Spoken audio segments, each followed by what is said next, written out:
Obrigado a todos, sejam muito bem-vindos para discutir um dos temas mais relevantes na área de nefrologia hoje em dia, que é a aplicação da inteligência artificial, novas tecnologias e o quanto que isso vai impactar não somente na nossa prática médica, mas também para os pacientes, benefícios dos nossos pacientes. Então, meu nome é Eduardo Rocha, sou um nefrointensivista, já formado há muitos anos, e tenho o prazer de estar aqui acompanhado de 2 intensivistas no Dia Nacional do Intensivista. Então, são pessoas, além de amigos, profissionais que têm uma carreira de destaque, e foram escolhidos não somente pela sua experiência na terapia intensiva, onde as novas tecnologias são sempre uma das áreas de inovação há muitos anos. Vai lembrar que a ventilação mecânica começou uma grande tecnologia nos anos 50, né, se não me engano. Mas, enfim, eles vão contar para a gente um pouco da percepção, do impacto das novas tecnologias, principalmente o computador e a inteligência artificial, na nossa prática. Jorge Salu, sócio fundador da Epimed Solution. Então, se você trabalha em alguma unidade de terapia intensiva de grande porte no Brasil, a probabilidade de você ter usado e conhecer a Epimed é muito grande. Ele vai nos contar como é que ele chegou até a criação da Epimed. Ele é um intensivista pneumologista, pelo menos na origem. Hoje ele é muito mais que isso, editor e autor de um vasto currículo de publicações, na maioria das vezes ligado à terapia intensiva. Pedro Túlio Rocha, da grande família Rocha, que não é meu irmão, mas não é irmão de sangue, mas sem dúvida é um dos grandes nomes da nefrologia, que também é hoje em dia presidente da Sociedade de Nefrologia do Rio de Janeiro, e eu tenho, dito isso tudo, a honra de receber vocês. Bom dia, pessoal. Boa tarde, não sei. Obrigado, Edu. Boa tarde a todos aí. Pessoal, então vamos começar. Obviamente, como o tema aqui é a inteligência artificial aplicada à nefrologia, é natural que a gente vá se concentrar nesse tópico com o decorrer do debate. Mas eu gostaria de puxar um pouquinho, botar a lente no menor aumento e ouvir de vocês essa questão ampla, obviamente restringindo, em princípio, a terapia intensiva, onde a nefrologia há muitos anos tem um papel importante, e misturando a história pessoal de vocês, já com a questão que é a questão macro aqui. Como é que vocês veem a inovação tecnológica? Eu ressaltei, voltei até o ventilador mecânico, que já foi uma inovação tecnológica, e agora o computador, os dados, etc. Quem quer começar? Jorge, Pedro? Bom, novamente agradecer o convite, me sinto honrado de estar aqui com vocês, com o Jorge, com o Duque, meu amigo, e eu, desde a minha formação, sempre me interessei muito por CTI, e minha mãe era nefrologista, então não é que eu desgoste de nefrologia, mas já era um caminho que eu tinha uma entrada, então eu fiz essa dupla formação em nefrologia e terapia intensiva. E uma outra área que eu sempre me interessei foi em tecnologia. Meu pai é engenheiro de telecomunicações, então ele fez as primeiras videochamadas do Brasil, ele trabalhava na antiga Embratel, né? Depois foi privatizada, então eu sempre fui um curioso, eu vivia perifericamente ali, aquele mundo dele, então eu sempre me interessei muito por tecnologia. Quando eu era acadêmico, isso é 97, 98. Pedro, desculpe, talvez o teu microfone não esteja... Não sei se ele está funcionando... Vocês estão me ouvindo? Agora. Não? Então. Alô, estão me ouvindo? Pronto, então tá Então jóia. tá. Então começa de novo, Pedro. Bom, mas eu vou resumir aqui. Você, filho de mãe nefrologista e pai engenheiro de telecomunicações, teu interesse pela tecnologia sempre foi recente, né? Eu gosto, sempre tive junto na minha formação, sempre trabalhei em terapia intensiva, é uma coisa que eu verdadeiramente gosto. E a tecnologia, eu posso dizer que eu vivi uma fase mais intensa dela quando eu era acadêmico. Eu fazia homepages, a primeira homepage da Stotierge quem fez fui eu. Ah, que legal isso. O Marcelo Vieira Gomes era o presidente. Da Stotierge. E eu vendia, fiz para algumas empresas de CTI. Tinha uma empresa que era do Paulo Abreu, que era a Intensimed, que eles faziam o CTI da Santa Lúcia. Isso, anos 90? Final dos anos 90. E aí, posteriormente, quando eu comecei a residência, depois na prática clínica, eu me afastei não por desinteresse da tecnologia, mas porque a gente fica ali no trabalho, no dia a dia, mas eu sou um grande admirador, diria mais um curioso, né? Eu admiro muito o trabalho do Jorge com a Epimed, que é um grande orgulho nacional, é uma empresa que hoje está atravessando fronteiras aí, e levando essa tecnologia, e é um cara que gosta de Big Data antes de virar moda, né? Então acho que isso é sempre louvável. Essa é uma boa introdução. Agora, Jorge, antes de passar a palavra, nesse mesmo palco, há pouco tempo, a gente recebeu o José Vilar, né, grande responsável por esse grande evento, entrevistando o Paulo Niemeyer, filho, o professor Paulo Niemeyer, que dispensa apresentações, membro da Academia Nacional de Medicina, membro da Academia Brasileira de Letras, e ele estava contando a história dele. Foi uma entrevista pessoal, aconselho vocês que não ouviram, vejam depois lá, vai ficar gravado isso tudo. E ele falava sobre o impacto da tomografia computadorizada, que hoje em dia a gente nem associa o computadorizado à inovação que foi, né? Então, juntando dados de radiografias, tiradas de diversos ângulos, todo mundo sabe como funciona uma tomografia, ele disse que esse impacto tecnológico, essa inovação tecnológica, transformou totalmente a neurocirurgia. Ele acompanhava o pai fazendo cirurgias no início, ele abria a cabeça, o Paulo Niemeyer, pai, e ia palpando o cérebro para tentar adivinhar o que tinha debaixo, porque naturalmente a maioria das lesões são subcorticais. E aí você imagina, e ele diz, hoje você não entra numa cirurgia sem planejamento e sem saber exatamente o que você vai fazer. E isso é baseado nas informações que você tem pré-cirurgia. Jorge, alguma analogia com o que você faz hoje? Eu estava pensando exatamente isso. O Edu levantou essa bola assim muito fácil para mim, porque acho que assim, na minha trajetória profissional, eu como intensivista, eu sempre tive muita curiosidade por entender, através da informação, o resultado do que eu fazia.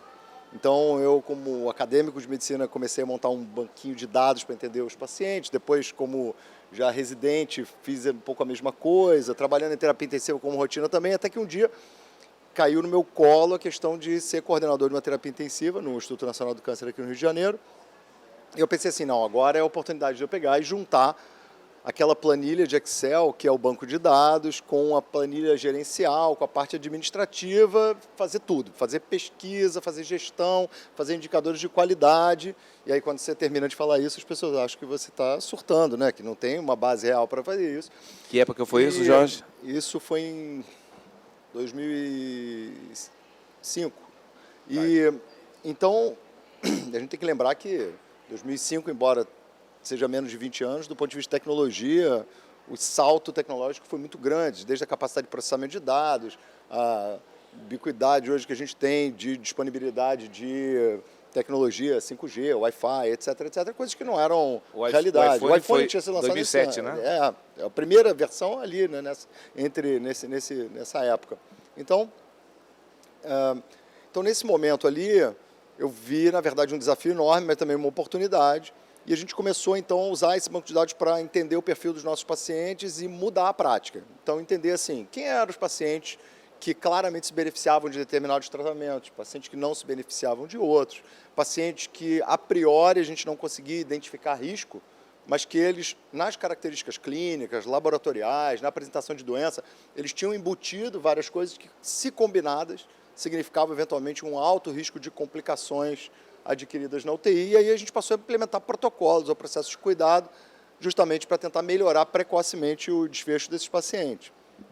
Essa história, obviamente, antecede a questão da utilização, já é uma utilização de um banco de dados, mas antecede a utilização de inteligência artificial. Mas foi a base que a gente trabalhou para construir o que hoje é essa plataforma do Epimed, que, resumidamente, é uma plataforma na nuvem, que tem hoje uma grande base de dados, tem mais de 5 milhões de internações em terapia intensiva, em 9 países diferentes. Quantas UTIs, em geral? Quase 2 mil.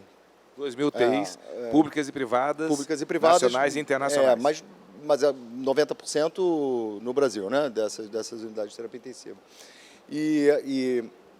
E hoje essa plataforma que ela faz, basicamente, para o intensivista, para o médico no hospital, para o gestor hospitalar, é permitir que ele consiga olhar em tempo real o perfil combinado, agregado da população dele, ter todos os indicadores de qualidade, ter toda a estratificação de risco, todas as análises nessa plataforma de analytics, mas também conseguir, utilizando inteligência artificial, basicamente machine learning, técnicas de clusterização, entender subgrupos de pacientes de maior risco, aplicar metodologias de análise que me digam se o meu resultado da minha UTI está adequado. Então, um exemplo super simples, né? Se a gente chega e fala assim, essa unidade de terapia intensiva aqui tem 10% de mortalidade média num ano, e essa aqui tem 20%. Qual é melhor? Todo mundo vai querer ir para a unidade de 10%. Mas a gente não sabe quem são os pacientes que estão lá. Então, o que a gente trabalha com esses dados é, através dessa tecnologia e agregando algoritmos que são gerados com essa base grande, quase 5 milhões de internações, e, portanto, muito robustos, muito bem calibrados, a gente consegue dizer assim, olha, não, na verdade, o risco basal de mortalidade do paciente, dessa UTI, que tem 10% de mortalidade, o risco é 5%. Então, o pessoal está morrendo o dobro. E na unidade que é 20%, na verdade, é 15%. Então, a unidade que tem a mortalidade bruta mais alta, na verdade, tem um melhor desempenho do que a outra. Isso é só um exemplo, mas várias outras coisas. Então, a gente tenta combinar essas informações do que a gente olha para a UTI como um todo e também para a tomada de decisão individual do paciente. Algoritmos de previsão da duração de internação, do risco de ser reinternado, da duração de ventilação mecânica, uma série de fatores que a gente sabe que são importantes, não só na gente entender o risco dos pacientes, mas aplicar medidas preventivas mais customizadas para o risco individual. E daí depois vem a nefrologia. Antes de entrar já entrando na nefrologia, eu queria fazer um comentário que é uma percepção, talvez não seja só minha. Muitas vezes a tecnologia é percebida como aquela maquininha nova, o novo processo, etc., mas que depois fica procurando uma necessidade. E, obviamente, hoje em dia, os gargalos, ou como se diz no jargão de empresarial, as dores dos clientes, elas são muitas, né? E, naturalmente, a gente deveria priorizar as tecnologias que atendem e minimizam as dores dos clientes. E aí, entrando na nefrologia, nada melhor do que perguntar para... Não somente eu apresentei o Pedro como presidente da Sociedade do Rio de Janeiro, de Nefrologia, a SONERD, mas ele também é membro da Sociedade Nacional, né, a Sociedade Brasileira de Nefrologia, e que, portanto, como sociedade médica, tem a obrigação de cuidar das questões assistenciais, obviamente pesquisa e assistência, não, desculpe, e extensão, e ensino. Então, a sociedade como um todo, ela presta um grande serviço e é base de referência para muitas das conclusões e tomadas de decisões de políticas públicas. Então, Pedro, de uma forma assim mais geral, você gostaria de levantar necessidades que são enxergadas pela sociedade de nefrologia, onde a tecnologia, no caso, obviamente, a inteligência artificial, ou melhor, controle de dados, poderia contribuir? A palavra é tua, fica à vontade. Inclusive, acho que você tem slides, se você quiser usar. Para mostrar que acho que contextualiza um pouco o que eu vou falar, eu acho que o maior representante de uma database em nefrologia, de Big Data, é o Censo Brasileiro de Diálise, né, que é uma ferramenta que já tem quase 20 anos, é uma iniciativa de um nefrologista aqui do Rio, que é o professor Josemir Lugon, da UF, e também do Dr. Ricardo Cesso, de São Paulo, e onde você tem as unidades de diálise do Brasil inteiro preenchendo, antes era um formulário, né, que era enviado à SBN, hoje já é eletrônico já há muitos anos, mas preenchendo sobre dados demográficos do que é a população dos pacientes em diálise no Brasil. Você quer mostrar? Por favor, eu tenho aqui. O que eu pedi para o Pedro, obviamente, quando a gente ilustra com gráfico, etc., sempre facilita. Nesse tipo de debate, não é uma aula, né? Mas se ele pudesse trazer, enquanto o slide não entra, fala um pouquinho sobre o processo de coleta e talvez o Jorge possa comentar sobre uma dessas dificuldades, né? Que é como coletar dados. Precisa sair da frente ou dá para ver, não? Eu vou falar exatamente disso. Eu acho que esse é o grande gancho e é uma coisa que a gente está buscando melhorar. Por quê? Porque exige a participação dos nefrologistas das unidades de diálise de imputar bastante dado demográfico de muitos pacientes, que muitos já existem dentro de um sistema eletrônico da unidade, da clínica, né? A gente tem um principal programa, que era o antigo Nefrodata, né, que agora virou NefroSys, que era uma empresa do Sul, que foi vendida a uma multinacional, que é a Fresenius, e que market share deles, mas estimaria que algo em torno de 20% das unidades usam esse sistema. Né? Então a gente tem, esses são dados do último registro de 2022, a gente tem cerca de 870 unidades no Brasil inteiro de diárias, mas só menos de 30% responderam ao censo. Né? Então a gente já tem aí nos anos que foi melhor, foi 35%, nunca passou de 40% de resposta. E por quê? Porque você tem esse retrabalho, né? O nefrologista tem que pegar os dados que ele já tem lá no sistema eletrônico e imputar tudo dentro desse tempo. Então a gente está tentando, para esse próximo censo, já ferramentas que consigam extrair automaticamente esses dados desses sistemas eletrônicos que as clínicas já dispõem. Pedro, desculpa te interromper, mas tentando juntar com a curva de aprendizado do EpiMed. Esse é o tipo de dificuldade comum, Jorge? O que você comenta em relação aos primeiros anos do EpiMed e o EpiMed hoje, e quais foram as soluções para esse problema? Porque todo mundo sabe, trash in, trash out. Acho que a gente tem como falar de algumas etapas diferentes, né?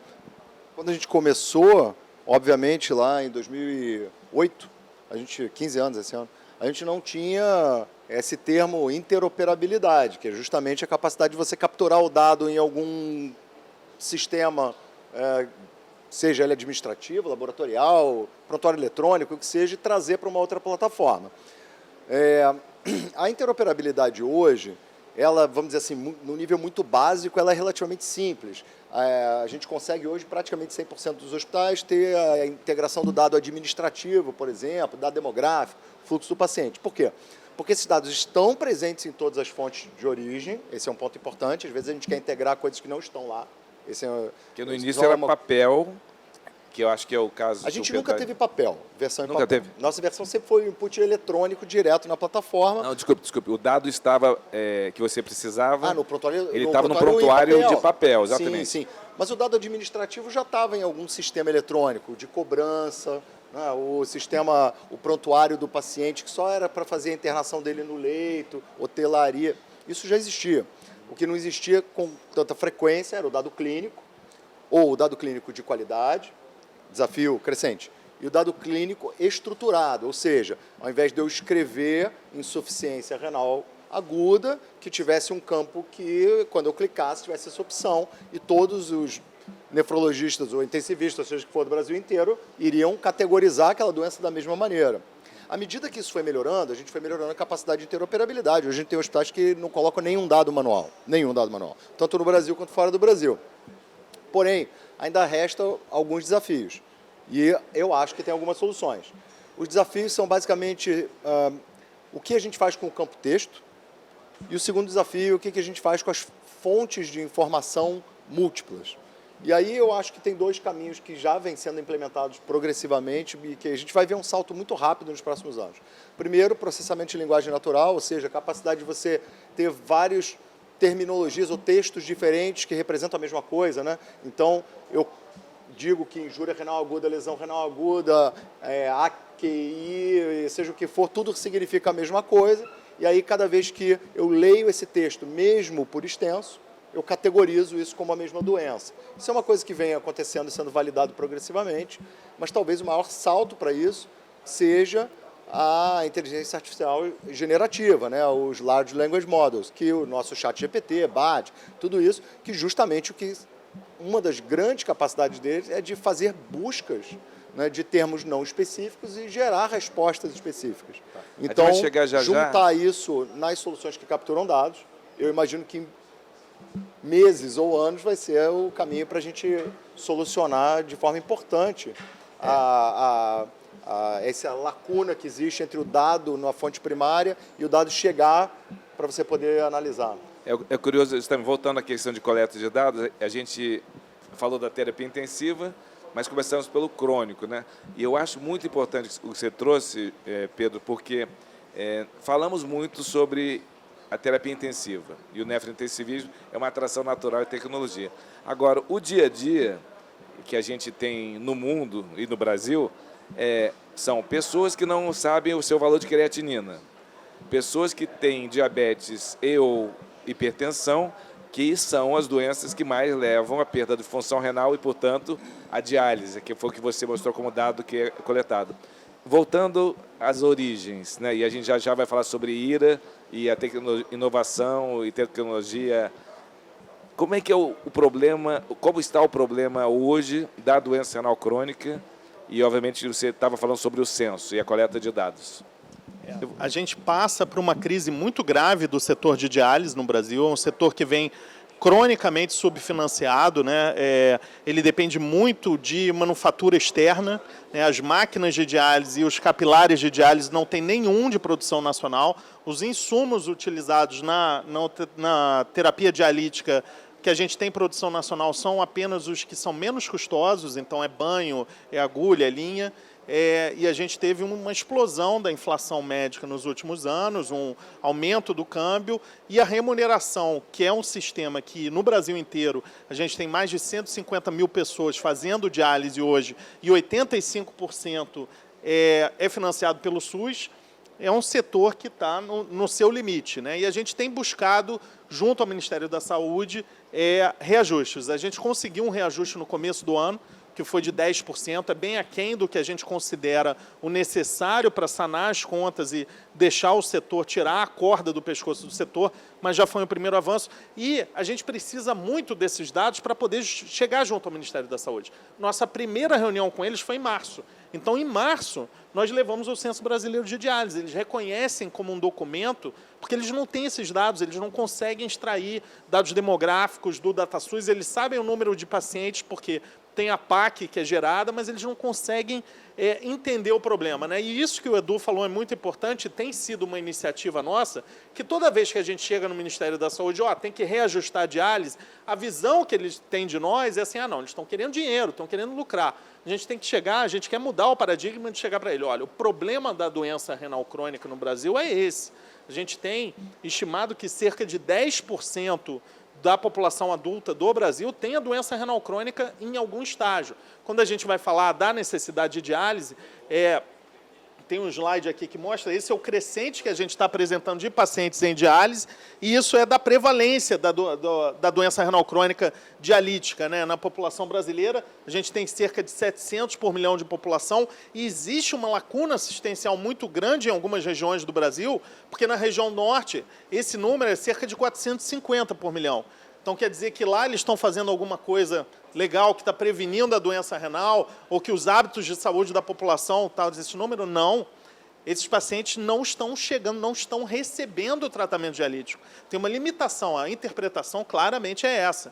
Então, a gente, quando elabora mais a questão e torna isso um problema de saúde pública, e não meramente pedindo reajuste a um procedimento, a gente entende que esse é o caminho. E a extração de dados é essencial para a gente poder chegar a isso. Obrigado, Pedro. Agora, fazendo a ponte da incidência da doença renal crônica com a incidência de injúria renal aguda, né, que é onde o Jorge tem publicado e contribuído bastante nos últimos anos, eu queria aproveitar a questão da Covid, que foi uma grande experiência mundial, naturalmente, e o Brasil teve uma contribuição grande para a compreensão dos efeitos da Covid e seu ambiente, tudo que aconteceu na incidência e prevalência de IRA. E a contribuição enorme da coleta de dados e da inteligência artificial, e já entrando o EpiMed em full mode, você quer comentar sobre isso? Sim, então, esse ponto é super legal.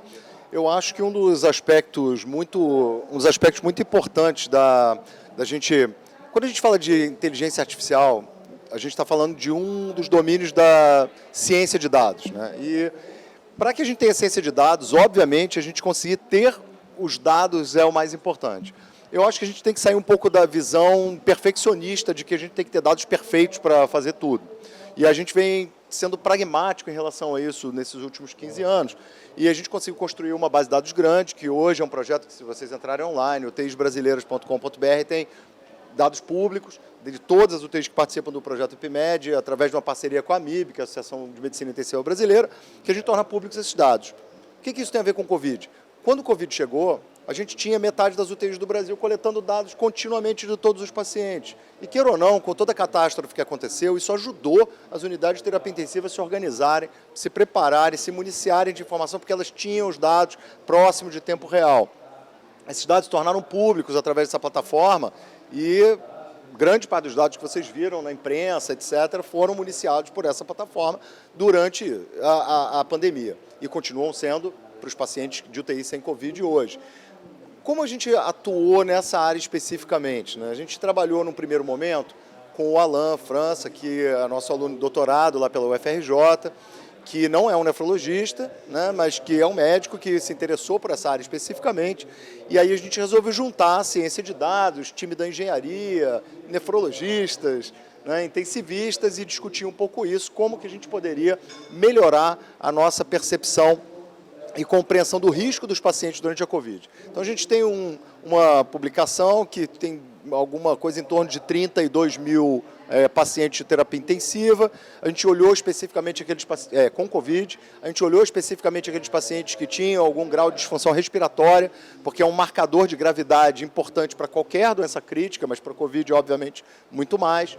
E aí a gente, com isso, testou se era possível desenvolver modelos baseados em machine learning, baseados em inteligência artificial. A gente testou 8 tipos de modelagens diferentes, que com os dados do dia da internação, na verdade, da chegada do paciente na UTI, conseguissem pelo menos discriminar aquele paciente de baixíssimo risco, que praticamente teria zero probabilidade de precisar de terapia de substituição renal, ou seja, uma forma de terapia dialítica durante a sua internação na UTI, em qualquer momento, e aqueles pacientes de alto risco, porque com isso a gente poderia fornecer a essas UTIs uma ferramenta para ajudar a se organizar e programar, porque os insumos, além de caros e complexos, como o Pedro colocou, eles foram escassos durante a pandemia.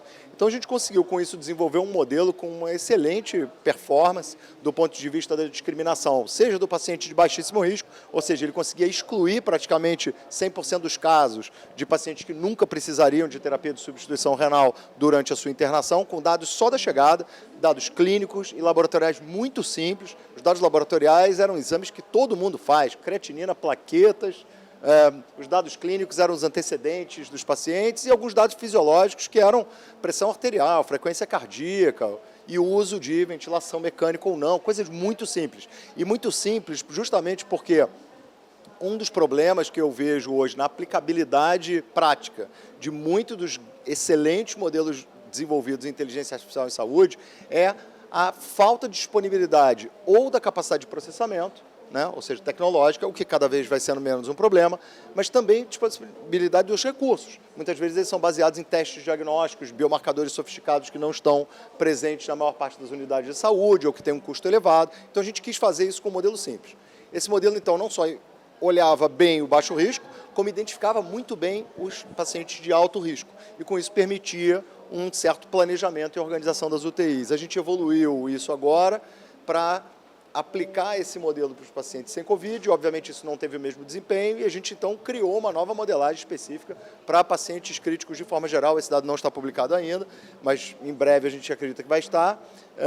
E é um modelo também baseado em inteligência artificial e machine learning para a identificação precoce de pacientes que vão precisar de terapia de substituição renal durante a internação na UTI. Ou seja, em muito breve, a gente estava falando da importância da coleta de dados para entender o que aconteceu e agora já estamos usando para tentar prever com menor erro o que vai acontecer, né? E aí, voltando para o que aconteceu, Pedro, queria que você contasse um pouquinho da experiência nacional. A gente tem um vínculo íntimo da Sociedade Brasileira de Nefrologia com a Associação Brasileira de Transplante de Órgãos. E depois você comenta também sobre a aplicabilidade do computador para algumas questões relacionadas ao transplante. Você quer falar um pouquinho sobre a experiência de coleta de dados guiado pela Tainá e quanto isso foi importante para a gente entender o impacto da Covid, já que a gente falou de Covid, numa população específica, que é dos imunossuprimidos em transplante no Brasil? Isso foi bem legal, Edu, porque assim, é muito louvável que no momento da maior crise sanitária da nossa geração, tem pessoas como o Jorge, como a Tainá, que façam ciência, né? A gente não pode esquecer disso, né? E a Tainá é uma colega que é professora da Universidade Federal do Ceará, e ela trabalha com transplante predominantemente, e ela capitaneou uma iniciativa de um registro brasileiro de casos de Covid em transplante renal. E teve uma ampla aderência de vários centros transplantadores, e essa database é a maior casuística mundial, e assim, maior por muito. Chegou a ter mais de 2.000 pacientes, A segunda maior é uma americana com 700, 800. Né? Então, e mostrou dados, eram sim pacientes que internavam, né, eram predominantemente, não tinha segmento, pacientes que tratavam ambulatorialmente, e foi no momento da primeira onda do Covid, então acesso ao diagnóstico não era tão amplo como a gente tinha agora, mas mostrou a extrema gravidade da doença em pacientes imunossuprimidos, né, com uma mortalidade superior a 30%. Né? Então, foi uma iniciativa muito legal, que isso repercutiu muito mundialmente, gerou várias publicações dela, né, do grupo, ela, Lúcio, e o pessoal do grupo do Hospital do Rim, que é o maior hospital de transplante anal do mundo, que tinha cerca de 1/4 dos pacientes era oriundo do Hospital do Rim. Então, foi uma iniciativa muito legal e que mostrou o poder que a gente tem brasileiro em obter, coletar dados relevantes que podem ser usados no mundo inteiro. Né? Então, realmente, louvável experiência liderada pela Tainá, com a participação de muitos pesquisadores e centros públicos e privados, que é uma questão que a gente também discutiu hoje de manhã aqui nesse fórum, a importância. O Nelson Tait, ex-ministro da Saúde, fala uma frase muito bonita. Ele falou assim: se você escolher fazer um Ministério da Saúde que cuida do público e deixar que outras agências cuidem do privado, você não está sendo um Ministério da Saúde. Porque o nosso país é um país que inclui público e privado. Depois queria que o Jorge comentasse, a gente não tem tanto tempo assim, devemos ter mais uns 7 minutos para encerrar, mas eu queria, aproveitando o gancho do transplante e tecnologia e informação, fazer uma coisa até provocativa. A gente está entre amigos aqui. Há algum tempo atrás desenvolveu-se um programa, um software, em que você inseria dados pessoais e com escolhas pessoais, que passou a organizar casamentos, né? Que é a questão de...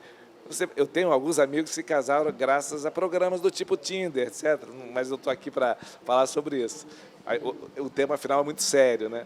Mas, Pedro, você tem alguma coisa parecida com o Tinder em transplantes para falar para a gente? Liga a tela para a gente. Tem uma coisa que já é uma realidade grande, passa mais um, isso. Mundialmente, está chegando no Brasil, já houveram 3 casos. A legislação brasileira não é que ela ainda não permite, ela não contempla especificamente essa questão, que é a da chamada doação pareada. Para entender o que é doação pareada, quando você tem o rim, é o principal órgão onde ocorre doação em vida, né? O fígado também pode fazer, pulmão, tem raríssimos casos, mas enfim, o rim é o grande órgão sólido onde é possível a doação em vida, né? E quando você tem uma dupla incompatível, vamos dizer que eu e Edu somos irmãos, mas eu sou incompatível, quero doar para o Edu e sou incompatível com ele. Mas aí o Felipe... Incompatível com o grupo sanguíneo, né? Grupo sanguíneo ou compatibilidade imunológica, né? Prova cruzada. Mas aí a gente tem o Jorge e o Felipe, que também... O Jorge precisa de um transplante, o Felipe precisa doar, mas também são incompatíveis. Será que o Felipe é compatível com o Eduardo? Já me perdi quem era o doador e o receptor. Mas, enfim, dá para trocar as duplas? E isso, nesse momento inicial, era feito assim, dessa forma artesanal, né? Você pegava, não, eu conheço uma dupla que tem uma incompatibilidade sanguínea, mas tem essa outra aqui que pode, vamos cruzar? Então, esse era o modelo inicial de uma troca simples. Isso já se faz há mais de 10 anos nos Estados Unidos e na Europa. E aí, depois de alguns casos, eles pensaram, opa, e se a gente melhorasse isso? Como é que a gente pode melhorar? E aí eles começaram a imputar dados de duplas incompatíveis num algoritmo onde ele permitia achar a melhor compatibilidade, permitindo maior sucesso do transplante e promover cadeias de doação onde você tinha trocas múltiplas e complexas. Então, isso já é uma realidade nos Estados Unidos e, recentemente, isso é 2020, eles fizeram, saiu no Guinness Book, está aí, 35 transplantes a partir de uma cadeia. Foi uma troca entre 35 e trocas complexas. Tem, às vezes, troca que envolve também benefício do receptor. Aquela dança das cadeiras, né? Tem alguém que vai ficar em pé no final, então esse que ficou em pé no final, ele é priorizado para receber um doador falecido. Então, isso é uma realidade, é um potencial grande de aumentar o número de transplantes no Brasil. Nos Estados Unidos, já cerca de 40% dos transplantes com doador vivo são doações pareadas, né?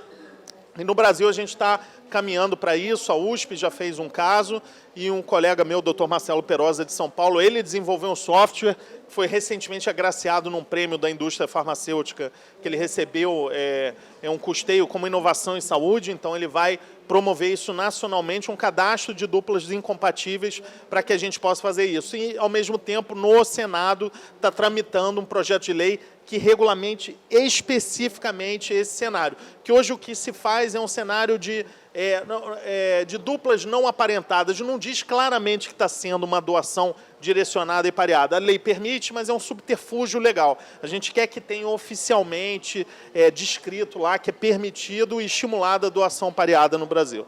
Obrigado, Pedro. A gente está se aproximando do final, acho que a gente tem mais, talvez, 5 minutos. E eu queria, obviamente, olhando para o futuro e as aplicações potenciais em nefrologia, que a gente só para quem chegou agora, a gente falou sobre injúria renal aguda, falamos sobre doença renal crônica e diálise, falamos agora sobre transplante, né, e suas possíveis aplicações no computador.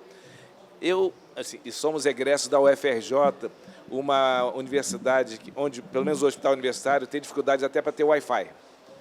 Então, eu queria que vocês falassem, pegando esse gancho de necessidade de investimento em processos, em pessoas e em tecnologia, produtos, como é que vocês veem, considerando isso tudo, a transformação do currículo médico, do ensino médico? A gente tem aqui mais 5 minutos para discutir esse tema, porque vocês, né, que são mais jovens que eu, e assim como eu, fomos alunos da universidade. E eu sinto, como professor, ainda em atuação, um gap cada vez maior, né? E queria deixar aberto para que vocês considerassem essa questão, porque tecnologia e inovação requer investimento. A gente pensa nas pessoas, quer dizer, pensa nos produtos e não pensa sempre nas pessoas. Jorge, quer começar? Eu acho que vai ser extremamente desafiador fazer essa transformação com o corpo docente atual. E eu não estou falando da UFRJ nem de outra universidade, de toda a universidade do mundo, provavelmente. Porque o corpo docente atual, somos nós, né? Que somos os novos velhos. Então, isso é uma questão. E por que eu estou falando isso? Porque eu não acredito que, embora isso seja absolutamente necessário, que criar uma disciplina de ciência de dados em saúde e uma disciplina de inteligência artificial aplicada à medicina, que, na minha opinião, deveria ser currículo obrigatório, seja o suficiente. Na verdade, isso deveria ser o currículo obrigatório, porque isso faz parte de áreas de conhecimento que vão ser muito mais importantes no presente e no futuro próximo do que algumas disciplinas que a gente tem como obrigatórias no currículo médico. Contudo, a maior modificação necessária, na minha opinião, é que essas áreas, ciência de dados em saúde e inteligência artificial em medicina, elas estivessem embebidas dentro dos currículos das disciplinas. Não acho razoável ensinar cardiologia hoje sem falar com uma visão permeada por dados, por ciência de dados, por predição, por medicina personalizada. Eu usei a cardiologia como exemplo, mas poderia estar falando de pneumologia, oncologia, terapia intensiva, nefrologia, todas as áreas. Cirurgia também. Então, eu acho que o maior desafio para o currículo, para mim, é esse. Na verdade, eu acho que o paliativo já deveria ser obrigatório e ele é mais fácil de ser implementado, que é ter disciplinas eletivas e preferencialmente obrigatórias no currículo Ciência de Saúde e Inteligência Artificial em Medicina, mas o ideal não é esse. O ideal é que isso tivesse totalmente imbricado dentro das disciplinas e que cada vez que eu estou aprendendo hepatologia, que eu tivesse na aula de hepatologia, pelo menos com um pano de fundo de ciência de dados, da visualização desses dados e da informação, da transformação dos dados em informação que a gente consome e entende para o aprendizado, mas para a aplicação prática. Só um exemplo, eu estava dando aulas online durante a pandemia de Covid e ia dar aula de semiologia. E os alunos estavam com aquela cara meio borocochô. Eu falei, o que houve? Eles, tivemos agora aula de epidemiologia. Epidemiologia é muito chato. Aí eu mandei uma mensagem pelo WhatsApp, já é tecnologia, para o Jorge. Jorge, está ocupado aí? Tem 10 minutos. Ele entrou online na aula e começou a mostrar o que é epidemiologia aplicada, atual. Falou da EpiMed, dos alunos. Pedrão, o que ele pode fazer em nefrologia para atrair os jovens Você que para mim vai ser sempre o jovem. Eu vivo dizendo que o Pedro assim, é um jovem garoto promissor. Isso, na verdade, desculpa, seria uma forma depreciativa de dizer um brilhante médico. Alguma. Pedrão, Obrigado. Nefrologia, conclui o que é que a gente pode aplicar. Eu acho que, primeiro, que isso que o Jorge falou de permear a inteligência artificial, a ciência de dados em tudo que a gente ensina, é essencial também para o médico perder o medo da inteligência artificial. Porque existe, principalmente na área diagnóstica, um receio muito grande de você ser substituído pela inteligência artificial. E não é isso. Ela vai aprimorar. Eu acho que nós, como médicos, somos privilegiados e protegidos, de certa forma, porque a gente tem um contato pessoal e tem habilidades específicas que nunca serão substituídas pela inteligência artificial. Eu estaria mais preocupado se eu fosse um arquiteto, se eu trabalhasse com direito, realmente aí acho que eu teria alguma preocupação maior. Mas eu acho que permear desde cedo os alunos com a inteligência artificial, com a ciência de dados, faz com que você perca um pouco desse receio de, não, esse negócio eu vou perder o emprego por causa disso. E é longe disso, né? E na nefrologia, eu acho que em todas as áreas a gente tem. O Jorge falou desse algoritmo que eles desenvolveram na insuficiência renal aguda, de predição de risco, a insuficiência renal crônica, né? Muito importante esses dados epidemiológicos, tentar prevenir a progressão da doença renal crônica, e isso é possível através de exames simples, né?